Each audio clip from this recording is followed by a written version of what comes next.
The Echo of Hemilon.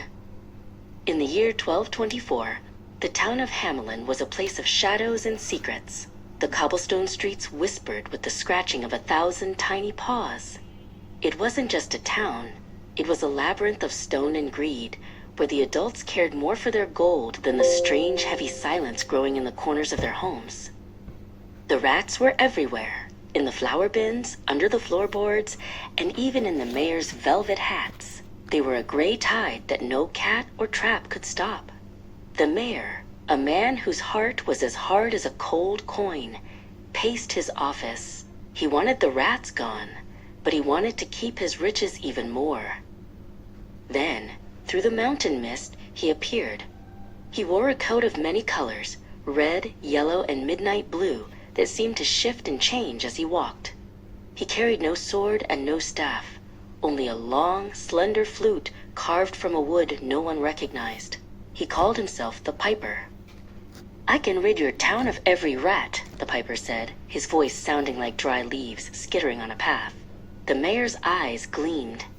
He promised the stranger a mountain of gold, a sum so large it could buy the sun. They shook hands, but the mayor was already planning how to break his word. The Piper stepped into the square and began to play. The music wasn't a song, it was a pull, a hum that vibrated in the very bones of the town. One by one, then 10 by 10, the rats emerged. They followed the melody, as if they were tied to the notes by invisible silver threads. The rats were gone, drowned in the deep river. But when the Piper returned for his payment, the mayor laughed. "A mountain of gold for a simple tune? Here is a single copper coin. Take it and be gone, or the guards will show you the way out." The townspeople watched, silent and complicit. The Piper did not argue. He did not yell. He simply stepped back into the shadows and waited for the sun to rise on the feast day. When the morning light hit the church spire, he began to play a new song. This one was different, sweet, haunting, and impossible to ignore. Vesper heard the music. It made her feet feel light, as if gravity had forgotten her. She saw her friend Johann step out of his house, his eyes wide and vacant. He wasn't looking at the road. He was looking at something far away that only he could hear.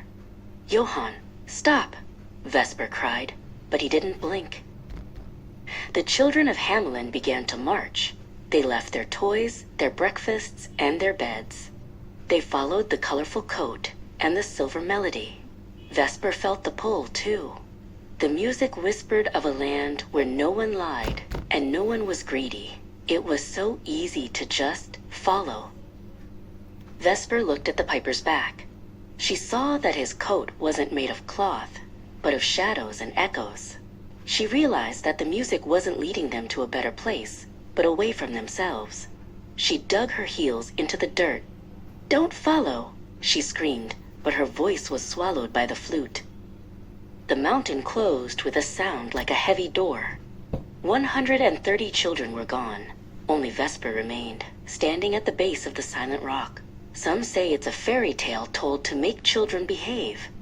Others point to a wooden tablet in the town that records the day the children left and never returned. Is the story real? History says something happened in 1224 that broke the heart of Hemilon. But the lesson remains written in the wind. Your feet belong to you, and your mind is your own. Never let a beautiful song lead you where your heart does not wish to go. Never follow blindly. Faded maps of Hemilon, a tune on the wind, a strange melody. Were they chasing ghosts or destiny? A river of children down the cobbled street, a rhythm in their souls, a hypnotic beat. Did they see a promised land beyond the hill, or just the echo of a piper's trill? We hear the song from across the age. Don't follow blind.